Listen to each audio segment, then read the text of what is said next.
Now there are classic Valentine's Day gifts like a dozen roses and out-of-the-box gifts like the one Sophia Wright from Cakes for Causes is here to show us. Sophia, thank you so much for joining us again. Thanks for having us always. It's the month of love, and so we're going to make some baked treats to sort of reflect that. And we're going to start really with what goes on top, which is what you call the buttercream. Yeah. So we thought we'd start with a buttercream, which is very, very easy to make. I put some Crisco in here to start. You can use butter. You can switch it up with Crisco. Crisco is a nice alternative to make a stiffer buttercream when you're traveling. So in here I have a cup already. Okay. I'm going to go ahead and then I'm going to add a teaspoon of vanilla and then about a total of 4 cups of powdered sugar.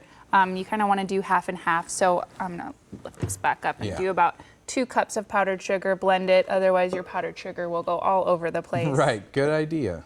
It's a whole lot of sugar too. Oh yeah. It's going to be sweet, but it's also going to give it that texture, right, yes, that everybody loves from buttercream. Yep, and then you can get a recipe online, but you would also add about 3 to 4 tablespoons of water or milk, whatever you prefer. And you're using a big fancy mixer there, but if someone had to incorporate it by hand, they could do that too, right? Definitely. Just take a little more work. Yep, you can either use a spatula such as this, even a fork would work. Got it. So that's part of the buttercream, and you're going to continue adding that sugar in there. Yeah, so eventually you would add the full 4 cups of powdered sugar and your water until you get a nice thick consistency. With the rosettes that we're making today, you want more of a thicker consistency because you want your petals to kind of stand and not flat. Right. I brought some already put in these piping bags, and for rosettes, there's 2 pretty much tips you can use. The most common is this one right here. It's a open flower tip, 1M I think it is. Okay. My favorite actually to use is this one right here. I don't have my Wilton one because it got destroyed in the garbage disposal. Oh, but, no. So I think it's a 1D, but it's a larger flower drop tip, and it creates more of a fluffy rose pattern, but you can use either or. Pretty. Okay, so those are the different types of tips. Now, how'd you get the coloration? Just regular food coloring? Yes. Okay. My apologies. Yep. So you just add a couple drops of whatever color you want after you've blended the powdered sugar and your vanilla. And then once you get your color, you just throw it in the piping bag. All right. Couple tips too, when you're doing roses, you can always add some color to the side of the bag before you put your actual color in there. So when you're piping, you get kind of a multicolor swirl, I on like your that. flower. But how you're going to pipe your flower is you're going to start in the middle and you're going to add pressure. And then when you're piping outwards, kind of tilt the bag to the side. Okay. I'll watch you do it and then I'll try one myself. So I'll start in the middle and then kind of come around. Oh, man. And then just kind of flick it off when you're done. And you can kind of adjust the sides once you're done. Pretty rose. So here we go. Mine's already kind of coming out. I was applying a little pressure. That's all right. Start in the middle. And then come around. Come around it. Oh, look at that. I'm usually terrible at piping these.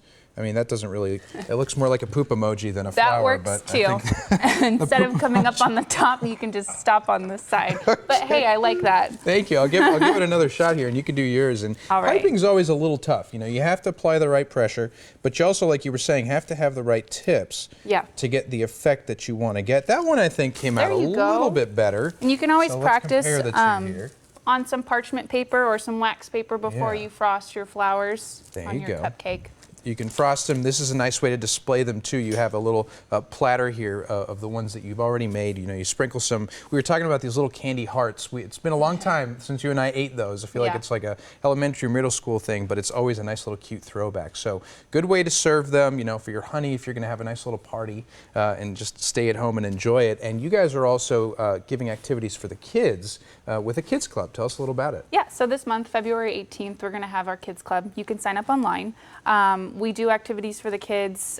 This month we're going to be doing cake mugs. Ooh. So that'll be fun. But yeah, we love doing these kids clubs every month. Yeah, you guys do such great activities for them. You know, it's $6 for the parents to sign up. I mean, that's pennies on the dollar for what they'll be getting out of it. It's a cool activity, out of the box, and you guys always give back so much to the community. So thank you for that. And thanks for coming here and showing me how to make these roses, or mine, a poop emoji rose. So thank you again. Thank you. Now, the next Kids Club event will be taking place Sunday, February 18th at 1:30 p.m. To get your child registered, just visit cakesforcauses.org and give them a call at 520-303-7893 with any questions.